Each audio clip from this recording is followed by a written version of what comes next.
Salut les ballers, c'est Fred, je suis content de vous retrouver pour cette nouvelle vidéo et aujourd'hui je commence la série Comment choisir son poste au basket avec le poste de meneur de jeu. Avant de commencer, n'oubliez pas, abonnez-vous à la chaîne et à nos autres réseaux sociaux @BetterAthleteBasketball.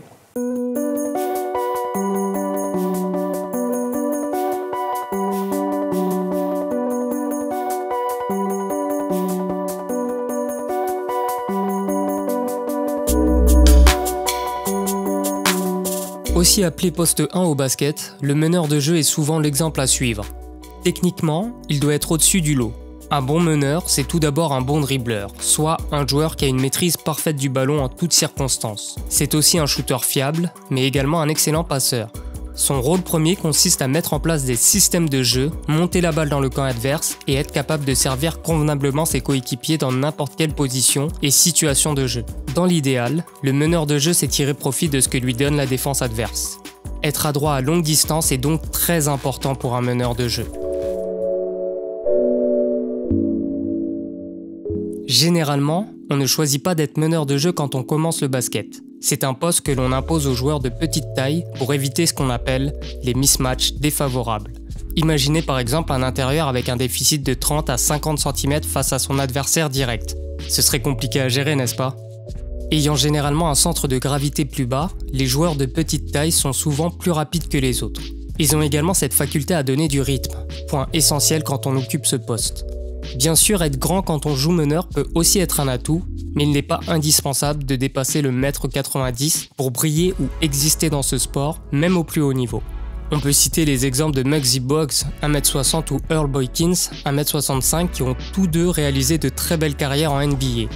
Bogues a notamment été le meneur titulaire des Charlotte Hornets dans les années 90, tandis que Boykins était un sixième homme solide aux Nuggets et aux Bucks dans les années 2000.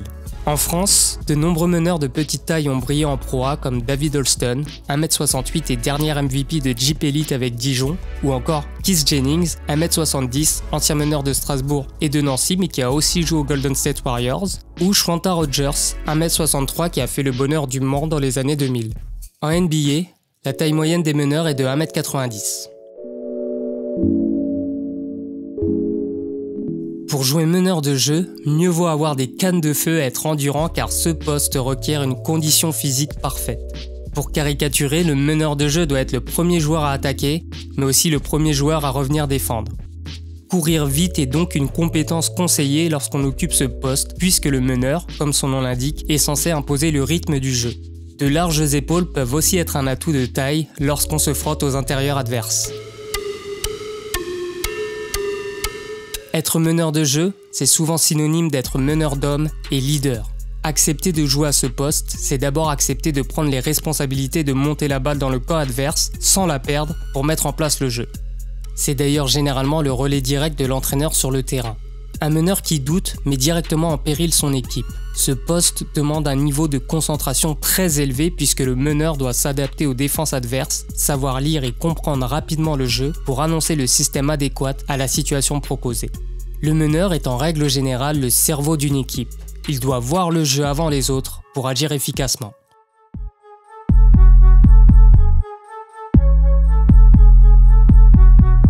Le meneur organisateur est souvent adoré des entraîneurs et des coéquipiers. Ce type de meneur se dévoue pour son équipe et ne fait pas de fioritures.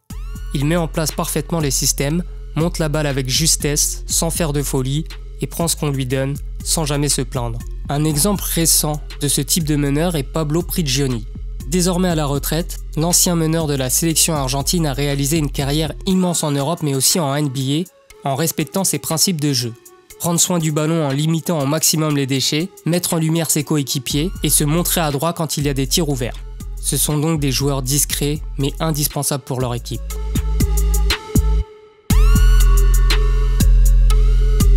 Comme son nom l'indique, le meneur scoreur a une faculté à finir lui-même ses actions. C'est souvent un arrière repositionné en meneur en raison de sa petite taille, mais dont la facilité à éliminer ses adversaires grâce à une maîtrise du dribble parfaite et à scorer en font un joueur redoutable et très difficile à défendre pour les autres meneurs. Le meneur scoreur crée aussi du jeu pour ses partenaires grâce à son agressivité offensive, ce qui pousse les adversaires à faire des prises à deux et donc à laisser des espaces libres à exploiter. Les exemples parfaits de ce type de meneur sont nombreux en NBA, mais avec des styles différents. On a tout d'abord Russell Westbrook ou encore Derrick Rose dans ses jeunes années qui ont révolutionné le poste de meneur avec leur agressivité offensive et leur qualité athlétique folle. Tandis que des joueurs comme Kyrie Irving, Damian Lillard ou Stephen Curry ont apporté plus de virtuosité à ce poste grâce à leur grande créativité au dribble, mais aussi grâce à leur adresse folle à longue distance. Le playmaker est un mix entre le gestionnaire et le scoreur. Pour faire simple, il sait tout faire et très bien. Il peut scorer avec une grande aisance, mais il peut aussi faire jouer les autres avec brio en donnant du rythme à son équipe grâce à sa dextérité au dribble, sa capacité à éliminer facilement les adversaires et sa vision du jeu au-dessus de la moyenne.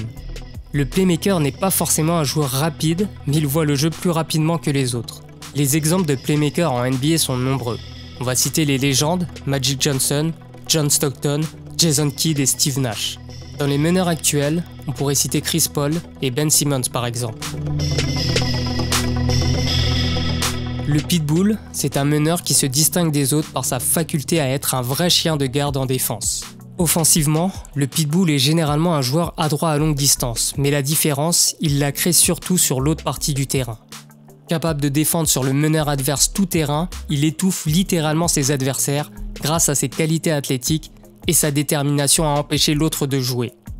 L'exemple parfait du pitbull en NBA, c'est Patrick Beverley, qui fait passer régulièrement de sales soirées aux superstars de la ligue. Mais en France, on a aussi eu la chance de connaître John Linehan, surnommé le virus pour sa faculté à coller ses adversaires et à les empêcher de briller.